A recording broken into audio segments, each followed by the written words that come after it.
नमस्कार दोस्तों, आप सभी का स्वागत है आपके अपने YouTube चैनल दृढ़ता पर। तो चलिए दोस्तों, जैसा कि आप सभी को पता है कि यहाँ पर आप लोगों के आखिरी 50 दिनों के लिए, जी भैया, आखिरी 50 दिनों की स्पेशल क्लास यहाँ पर भैया जो है चलाई जा रही है।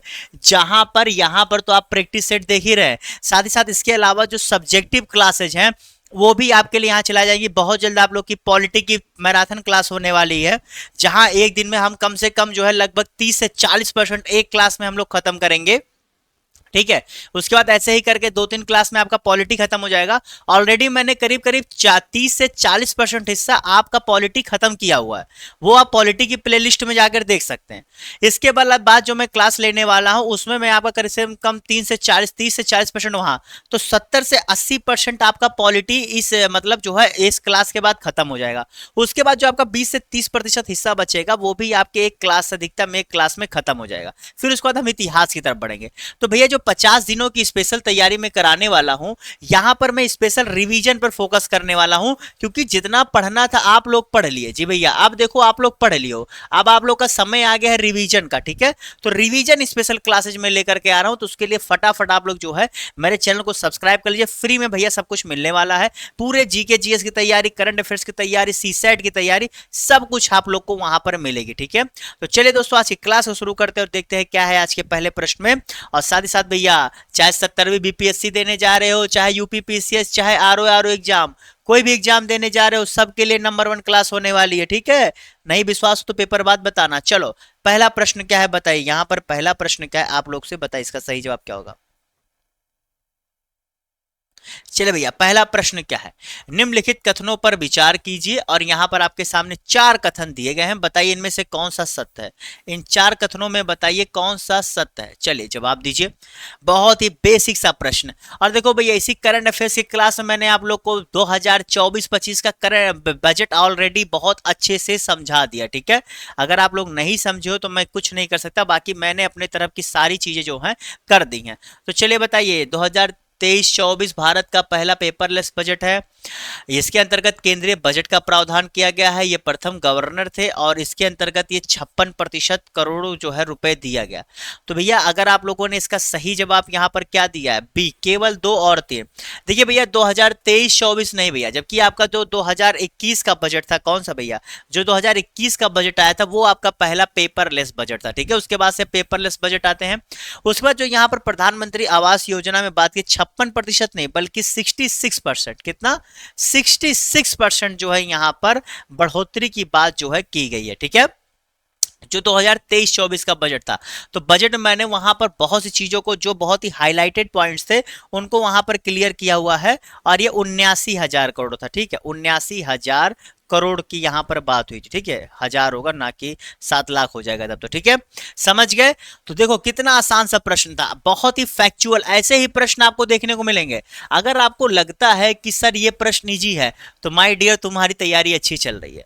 अगर तुम्हें लग रहा है कि सर हवा बना रहे ऐसे प्रश्न नहीं आते हैं, तो माय डियर आप जाओ प्रीवियस ईयर क्वेश्चन पेपर उठाओ पहले, प्रीवियस ईयर क्वेश्चन पेपर उठाओ पहले, तब उसके बाद आप मुझसे बात करना कि सर हवा बना रहे हैं कि सर समझ बूझ के एकदम एग्जैक्टली वही पढ़ा रहे हैं। ठीक है, कुछ चीजें आप भी कर लिया करो, तब उसके बाद सर पर संदेह करना तो और मजा आता है सर को भी। ठीक है, मानव के शरीर में निम्नलिखित भागों में से किस एक में शुक्राणु डिंब को निषेचित करता है।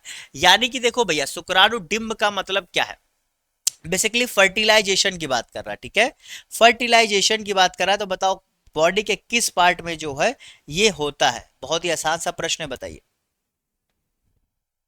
चलिए भैया आप लोग जवाब देते रहिए, फटाफट जवाब दीजिए। मतलब ये कहना चाह रहा है कि जो स्पर्म आपका फर्टिलाइज होता है ओबम में, वो आपके किस पार्ट में होता है। ठीक है, आपको पता है ओबम में आपका जब स्पर्म होता है, ठीक है, आफ्टर क्या कहते हैं, स्पर्म जो जाता है, स्पर्म जब आपके ओबम से मिलता है तभी तो भैया जाकर के भ्रूण का विकास होता है। तो ये भ्रूण का विकास कहाँ होता है, ये पूछना चाह रहा है बेसिकली, बताओ। तो जितने लोगों ने यहां पर इसका सही जवाब क्या दिया, तो जितने लोगों ने यहां पर इसका सही जवाब क्या दिया भैया, बी, क्या, डिंब वाहनी नली। जितनों ने क्या डिंब वाहनी नली जवाब दिया है वो सही कर ले। इसे अंग्रेजी में क्या कहते हैं, चलो बताओ। मैं जानता हूं कुछ लोग हिंदी पढ़ के आप लोग तो ऐसे चकरा गए हो गए। इसे कहते हैं ओवेरियन ट्यूब। जी भैया, ओवेरियन ट्यूब जो होता है, नली मतलब ट्यूब हो गया, और ये जो आपका है डिंब वाहनी, इसी को क्या कहते हैं आपका ओवेरियम। ठीक है, ओवेरियम ट्यूब। ओके, यहीं पर तो भैया देखो पहले जो है यहीं से जाता है, ट्यूब के रास्ते से ही वो जा करके आपके कहाँ, आपके जो है क्या कहते हैं इसमें, आपके ओवम में पहुंचता है। ठीक है, ओवम ट्यूब के जरिए ही ओवम में पहुंचता है। समझ गए? चलो अगले प्रश्न की तरफ बढ़ते हैं। अगला प्रश्न यहाँ पर लाइकेन, देखो भैया नाम क्या है, लाइकेन, जो एक नग्न चट्टान पर पारिस्थितिकी अनुक्रम को प्रारंभ करने में सक्षम है, वास्तव में किनके सहजीवी सहचर है? किनके सहजीवी सहचर है? सहजीवी सहचर, आप लोग हिंदी सुन के थोड़ा सा दर्द हुआ, चलो मैं इसकी अंग्रेजी बता देता हूँ, क्योंकि अंग्रेजी में साथ बताता चलूंगा। इसे क्या कहते हैं भैया? Symbiotic companionship. ठीक है, सिम्बायोटिक कंपेनियनशिप। सहचर माने क्या होता है? सहजीवी सहचर माने सिम्बायोटिक कंपेनियनशिप। ठीक है, तो चलिए भैया जवाब दीजिए। तो जितने लोगों ने इस प्रश्न का यहाँ पर सही जवाब क्या दिया है? जी भैया, जितने लोगों ने यहाँ पर इसका सही जवाब दिया क्या? शैवाल और कवक। जी भैया, शैवाल और कवक। देखो शैवाल कवक और जो आपका लाइकेन होता है, तो लाइकेन आपका शैवाल कवक के साथ क्या बनाता है? यही सहजीवी सहचर बनाता है। ठीक है, ये सहजीवी जो है सहचर होते हैं। ओके, बहुत ही आसान सा प्रश्न था।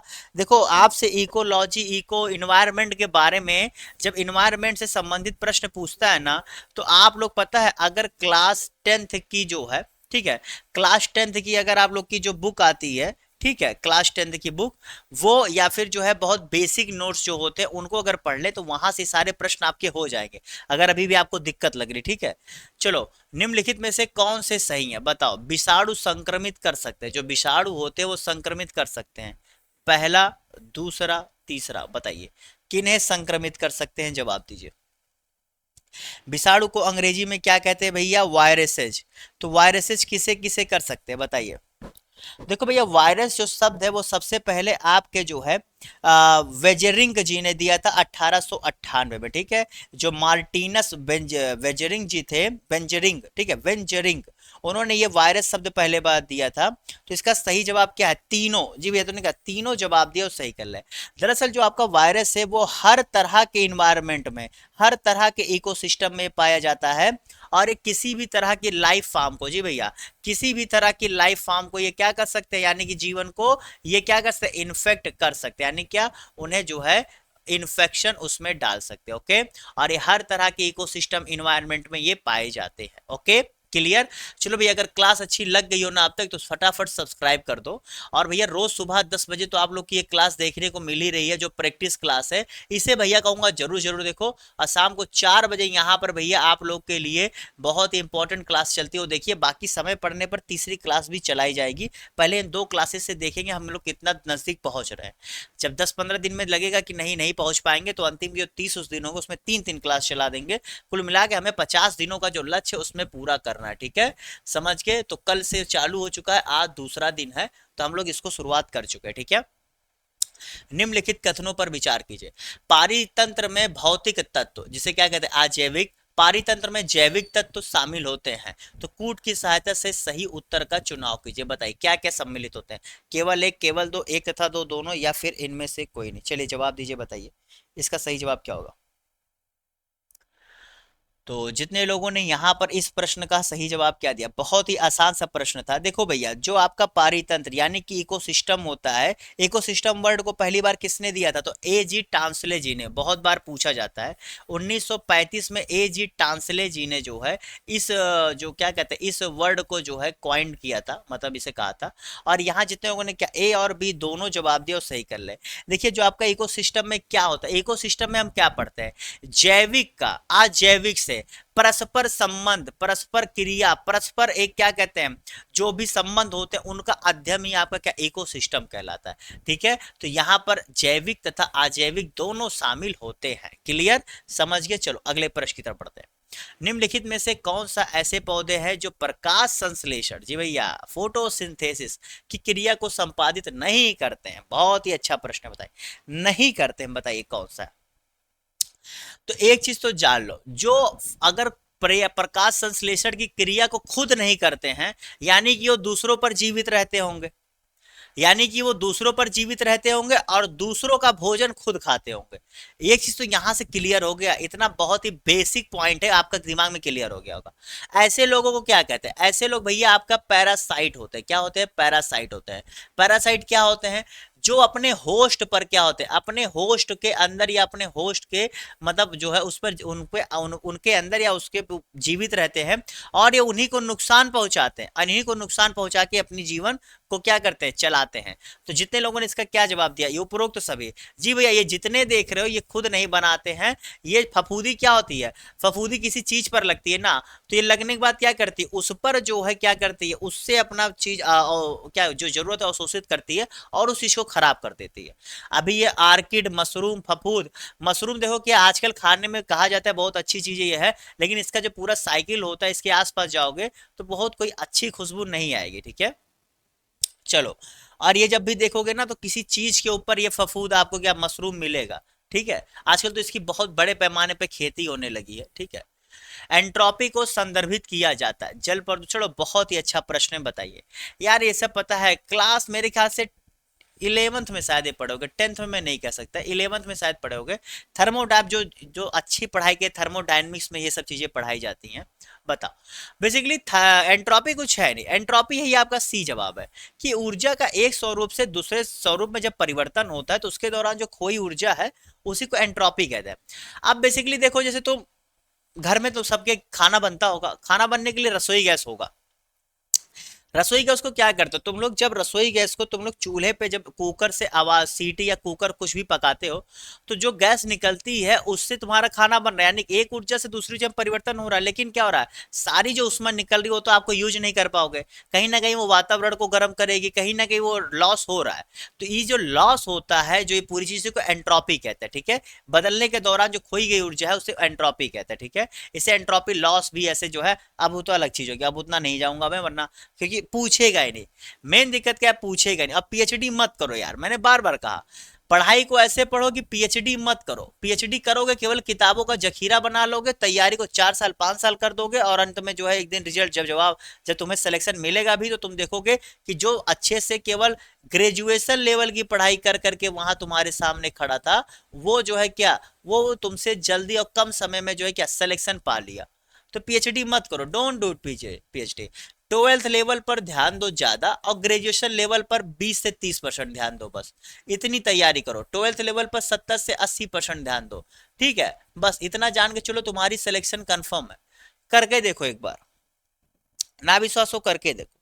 तो जितने लोगों ने यहाँ पर इसका सही जवाब क्या दिया, क्वेश्चन नंबर यहाँ पर 1808 का जितने लोगों ने सही जवाब क्या दिया है, तो जितने लोगों ने यहाँ पर क्या,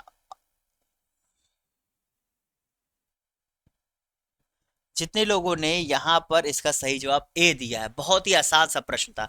दरअसल ग्लोबल डिमीनिंग क्या होता है? ग्लोबल वार्मिंग का अपोजिट। जी भैया, ग्लोबल वार्मिंग का अपोजिट जो है आपका क्या होता है? Global demeaning. दरअसल जब आपका 1950 से 1930 से 1960 का जो समय था पृथ्वी पर, जी भैया सॉरी 1950 से 1980 का जो समय था, 1950 से 80 का जो समय था, उस दौरान पृथ्वी पर देखा गया कि जितनी मतलब वो क्या कहते हैं बढ़ना चाहिए उस हिसाब से नहीं बढ़ रहा है। देखो ये होता क्या, जैसे आपके एरोसॉल्स आपके पर्यावरण में है, मतलब ठीक है, ये क्या करते हैं, ये सूर्य की जो एग्जैक्टली रोशनी है वो आने नहीं देते, तो उसे क्या करते हैं? रोक देते हैं। तो भैया यही तो कहा गया है, वृद्धि से कम तापमान। ठीक है, मतलब जितना अपेक्षित वृद्धि होनी चाहिए उससे कम तापमान जो है अगर जब होता है तो वही हमारा क्या ग्लोबल डिमिंग जो है कहलाता है। ओके, बहुत ही क्लियर है। कई कारण होते हैं, जैसे क्लाउड भी बहुत बड़ा फैक्टर होता है। ठीक है, एरोसॉल्स हो गए, ऐसी तमाम चीज। इसको रोकने के लिए कहा जाता है कि भैया पेड़ पौधे लगाओ, इसको भी पेड़ पौधे से हल किया जा सकता है। ठीक है, चलो अगले प्रश्न की तरफ बढ़ते हैं। क्लाउड सीडिंग कराओ जिससे सही से बारिश हो जाए तो भी ये कम कर सकता है। दोनों के हल में लगभग 70-80% सिमिलरिटी रहती है, चाहे ग्लोबल वार्मिंग रोकना चाहे ग्लोबल डिमिंग। निम्नलिखित में से कौन सा जीव अपृष्ठवंशी के अंतर्गत आता है? इसका मतलब क्या है? वर्टिब्रेट। ठीक है, वरना आप लोग कहो सर ये पृष्ठवंशी इतना हार्ड शब्द, क्योंकि भैया पेपर में आपके हिंदी के साथ साथ अंग्रेजी वर्ड भी आता है। ठीक है, तो इसलिए कोई मैं बहुत वो बात नहीं कह रहा हूँ, जो चीज आता है इनवर्टिब्रेट्स, अच्छा माफ करेगा इनवर्टिब्रेट्स होगा। ठीक है, इनवर्टिब्रेट मतलब मैं लिख गलत रहा हूँ बोल सही रहा हूँ मैं, ये भी होता है। चलो, तो इनवर्टिब्रेट्स क्या होते हैं? देखो दो होते हैं, एक वर्टिब्रेट्स होते हैं, एक इन होते हैं। जो इनवर्टिब्रेट्स होते हैं उनमें स्पाइन नहीं होता है जी भैया। जो इनवर्टिब्रेट्स होते हैं उनमें स्पाइन नहीं होता, और जो वर्टिब्रेट्स होते हैं उनमें स्पाइन होता है। बस इतना सा अंतर होता है इन दोनों में, और कुछ नहीं। ठीक है, बहुत ही सिंपल सा प्रश्न है ये। निम्नलिखित राज्यों में से एक में पाखोई वन्य जीव अभ्यारण्य जो है अवस्थित है। यार तुम लोग से एक चीज बार बार कह रहा हूं, इसका जवाब दो।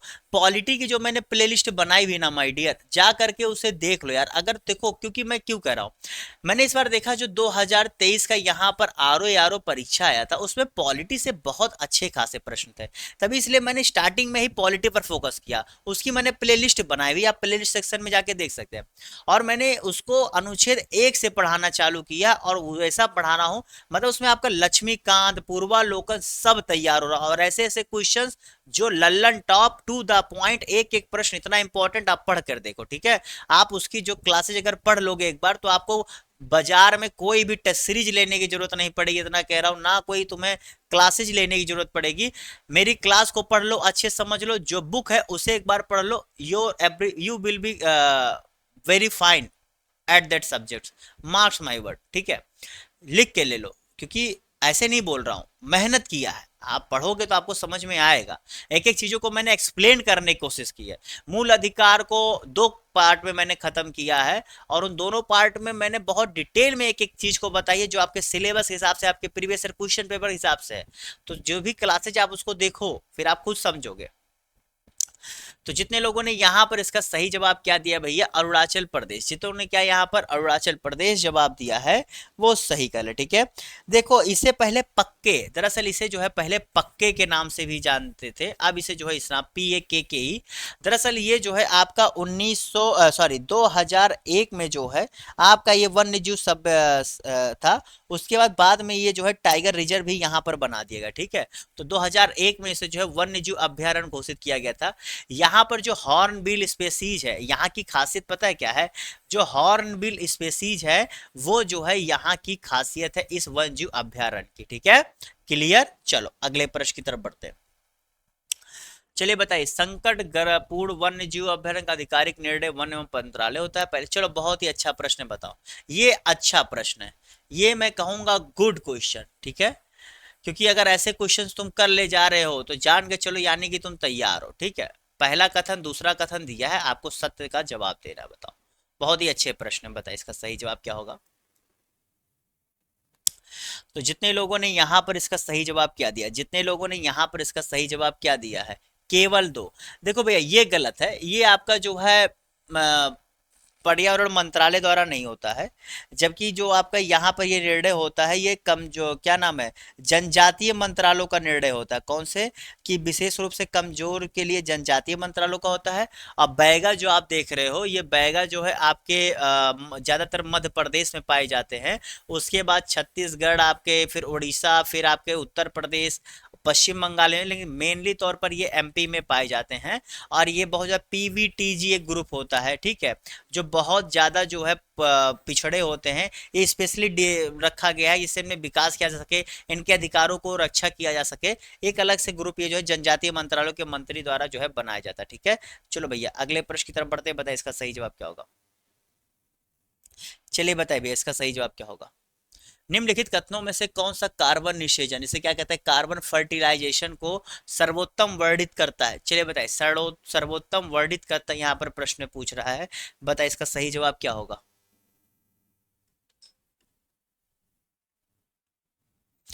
तो देखो भैया बहुत ही एकदम कितना आसान सा प्रश्न है, मतलब तुम अगर प्रश्न को केवल पढ़ते चले जाओ तो तुम कर ले जाओगे। ठीक है,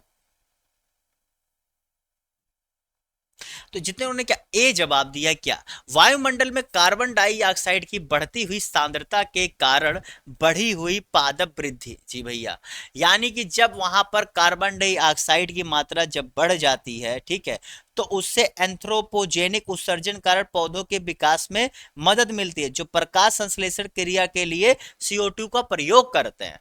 तो यानी कि उन्हें ज्यादा CO2 मिल रहा है, अब वो क्या करते हैं, CO2 से अपना भोजन बनाते हैं और ऑक्सीजन को बाहर निकालते हैं, ठीक है। तो यही क्या होती है, यही आपका होता है कार्बन फर्टिलाइजेशन, ठीक है, समझ गए। चलो अगले प्रश्न की तरफ बढ़ते हैं। अब इसमें ऑलरेडी इतना डिटेल में इसने अच्छे से बता दिया है कि उसके बाद अगर मैं कुछ भी बोलूं तो केवल टाइम वेस्ट है। उसके बाद बोलने का मतलब क्या है कि तुम ज्यादा जानना चाह रहे हो जो जरूरी नहीं है। दूसरी चीज है अगर नहीं समझ पा रहे हो इसका मतलब तुम बेसिक नहीं पढ़े हो। दोनों चीजें हैं, नुकसान दोनों में है। उस ज्यादा मैंने कहा ज्यादा जानने की जरूरत नहीं है, अगर बेसिक नहीं पता तो बेसिक जानो और 12th लेवल की बुक्स को अच्छे से पढ़ लो, ठीक है। मैंने बार बार कहा आपसे यही चीज। गाडगिल समिति रिपोर्ट और कस्तूरी रंगन समिति रिपोर्ट किससे संबंधित है? बहुत ही अच्छा प्रश्न है, कई बार शायद पूछा भी जा चुका है, वनडे एग्जाम्स के लिए तो वेरी इंपॉर्टेंट है। तो जिन्होंने क्या पश्चिमी घाट के संरक्षण से जवाब दिया वो सही कर ले, ठीक है। देखो भैया आपके जो है 2010 में आपके गडगिल रिपोर्ट गडगिल जो है समिति बनाई गई थी, ठीक है। इसने जो है 6 प्रस्ताव दिए थे, 6 प्रस्ताव दिए थे जिसे राज्यों ने मानने से मना कर दिया था, जो आपके वेस्टर्न घाट्स के जो लोग मतलब थे। बाद में इसी के लिए 2012 में आपके जो है कस्तूरी रंगन समिति की स्थापना की गई थी, ठीक है। समझिए तो किस लिए है, कब था और क्या दिक्कत थी वो मैंने आपको बता दिया। चलो पृथ्वी काल यानी कि अर्थ अर्थ पीरियड की बात कर रहा, बताओ यहां पर इसका सही जवाब क्या होगा? चलिए भैया जवाब दीजिए, बताइए यहां पर क्या होगा? अर्थ एज, शायद मैंने अर्थ पीरियड का पीरियड नहीं, यहाँ अर्थ एज होगा। चलो बहुत ही आसान सा प्रश्न है, हर साल भैया देखो मनाया जाता है और इसकी शुरुआत ऑस्ट्रेलिया जैसे देशों में अच्छे से हुई थी, इसको लीड किया था, बाद में धीरे धीरे अब ये जो है बहुत ही हर देश में मनाया जाता है। तो जितने लोगों ने यहाँ पर इसका सही जवाब क्या दिया है, केवल 2 और 3। जी भैया पहला कथन यहाँ पर गलत है, ठीक है, पहला गलत है। इसे जो है यूनेस्को या फिर इन सबके द्वारा नहीं बनाया जाता है, ठीक है। इसे जो है वर्ल्ड वाइड फंड द्वारा WWF, ठीक है, वो WWF नहीं, ये वर्ल्ड वाइड फंड, ठीक है, इसके द्वारा जो है चलाया जाता है। दरअसल इसमें जो है मार्च महीने के अंतिम शनिवार को, हर साल जब मार्च महीना आता है उसके अंतिम शनिवार को 1 घंटे के लिए 8:30 से 9:30 बजे के बीच में हर जगह की लाइट को जो है 1 घंटे के लिए बंद कर दिया जाता है, ठीक है। और उसके दोनों कारण क्या है आप दूसरे और तीसरे कथन में पढ़ के समझ सकते हैं, ठीक है। ये दोनों जो कथन दिए हैं इसको सही से एक्सप्लेन कर दे रहे हैं जो मैं आपको बताना चाहता हूं। जब ये दिया है तो मैं क्यों बोलूं, ठीक है। समय बचाते हैं, अगर आपने ऑलरेडी समय दे दिया तो समय का क्यों हम जो है दोबारा प्रयोग करें, ठीक है। क्योंकि क्या होता है हमारे लिए अब एक एक समय बहुत इंपॉर्टेंट भैया। देखो 50 दिनों की यहाँ पर स्ट्रेटजी है भैया, इसमें से एक एक दिन घटते जा रहे हैं, एक दिन आपका ऑलरेडी माइनस हो चुका है, अब 49 दिन बच रहे हैं, ठीक है। तो ध्यान से भैया एकदम चालू हो जाओ, ठीक है। जगनेटर को आप जगनेटर नहीं, अब आपको जान के चलो F1 रेस खेलना है। अभी तक आप लोगों ने जो है खेल लिया मैराथन, अब मैराथन नहीं अब F1 रेस खेलना है, क्योंकि अब यही काम आएगा। तो जितने लोगों ने यहाँ पर इसका सही जवाब क्या दिया, जितने लोगों ने यहाँ पर इसका सही जवाब क्या दिया है, केवल 2 और 3, ठीक है भैया, विषाणु नहीं। इसका जितने लोगों ने क्या, जीव अपघटक जीव कहलाता है, जितने ने क्या यहाँ पर, दरअसल अपघटक वह जीवीय घटक होते जो प्राय उत्पादक तथा उपभोक्ताओं की मृत्यु के पश्चात उनके शरीर का अपघटन करते हैं और उनसे निर्मित साधारण पदार्थों द्वारा अपना भोजन और ऊर्जा प्राप्त करते हैं। तो भैया ये जो दोनों होते हैं ना, ये दोनों यही वही कहते हैं। डिकम्पोजर जानते हो, डिकम्पोजर अंग्रेजी में जीव अपघटक को क्या डिकम्पोजर कहते हैं, ठीक है। तो यही बात कर रहा है, ठीक है। अगर नहीं पता तो आप समझ गए, आप जान गए ना। तो ये विषाणु नहीं भैया, कवक और जीवाणु जो है ये काम करते हैं, ठीक है। अगले प्रश्न की तरफ बढ़ते हैं, बताइए क्वेश्चन नंबर यहाँ पर 1817 है। देखो भैया ये जो मैं आपके लिए डेली क्लास लेकर के आता हूँ ये आज से नहीं, ये चलाते चलाते 76वीं क्लास आज की है। सोचो 76वीं क्लास है, ऐसा नहीं है कि मैं कोई आज क्लास स्टार्ट किया हूँ, लेकिन इसको तो मैं करा ही रहा हूं। साथ ही साथ में सब्जेक्टिव क्लास मतलब पर्टिकुलर क्लास, जैसे होता नहीं पॉलिटी स्पेशल, इतिहास स्पेशल, उन सबको भी मैं यहाँ पर 50 दिनों की स्पेशल स्ट्रेटजी में खत्म करने वाला हूं। और साथ ही साथ आपके करंट अफेयर्स को मैं यहाँ पर स्पेसिफिकली हर संडे को कवर करता हूँ, हर चीजों कवर करता हूँ। जो कुछ मुझे इंपॉर्टेंट और लगेगा वो भी आप इसी करंट अफेयर्स क्लास में पेपर से पहले सब कुछ पा जाओगे। तो जितने लोगों ने यहाँ पर इसका सही जवाब क्या दिया, बहुत ही आसान सा प्रश्न, बहुत ही इंपॉर्टेंट प्रश्न है। जितने लोगों ने क्या यहाँ पर सी जवाब दिया है 1 2 3 4, ठीक है। दाम्फा मिजोरम, गुमटी, सारामती, रामगढ़, ठीक है। दाम्फा जो आपका है ये आपके मिजोरम में है, गुमटी आपका त्रिपुरा में है, सारामती नागालैंड में, और रामगढ़ विषधारी जो टाइगर रिजर्व है ये आपका भारत का 52वां टाइगर रिजर्व भी है, ठीक है। ये आपका भारत का 52वां टाइगर रिजर्व अभी जो है हाल ही में घोषित किया गया, ठीक है। चलो अगले प्रश्न की तरफ बढ़ते हैं, बताइए किसी पारितंत्र में जीव द्वारा ग्रहण किए गए स्थान, ठीक है, स्थान एवं उसकी कार्यात्मक भूमिका मतलब जो उसने स्थान हासिल किया और उसके द्वारा जो एक्टिविटीज की जा रही हैं उसको क्या कहते हैं? संक्रमिका, इकोटोन, पारिस्थितिक कर्मता, आवास या आवास क्षेत्र। बताइए इसका सही जवाब क्या होगा?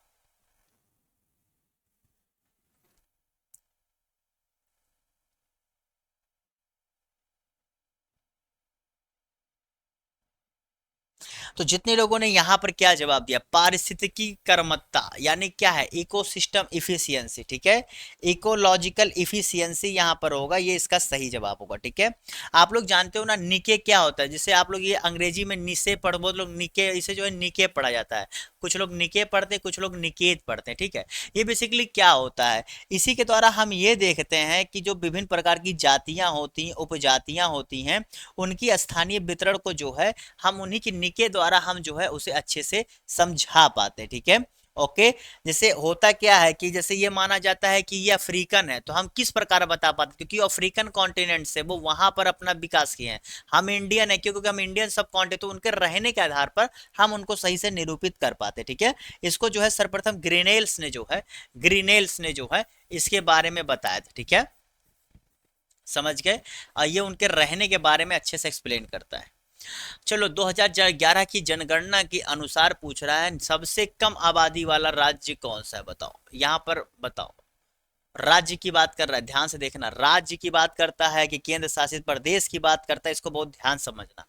तो सबसे कम आबादी वाला यहां पर इसका सही जवाब क्या होगा? इन चारों में से जितने लोगों ने यहां पर इसका सही जवाब क्या दिया है भैया, सिक्किम।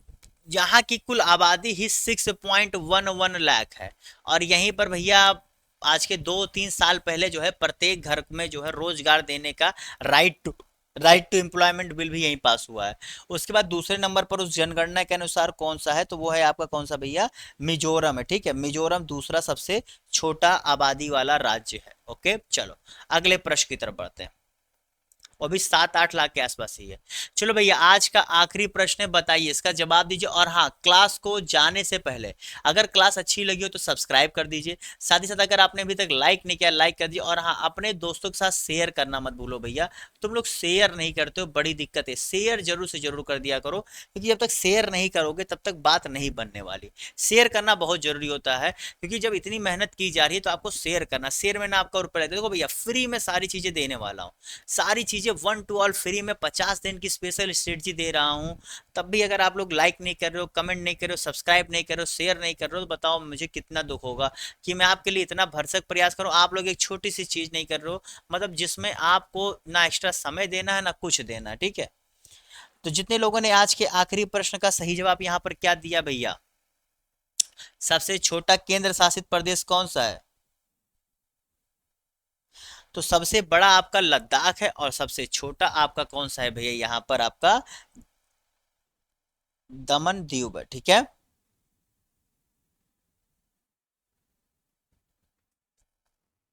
अच्छा माफ करिएगा, लक्षद्वीप है, लक्षद्वीप है। ठीक है, बी होगा। सबसे छोटा केंद्र शासित प्रदेश आपका कौन सा है भैया, यहाँ पर ये है। ओके, समझ गए।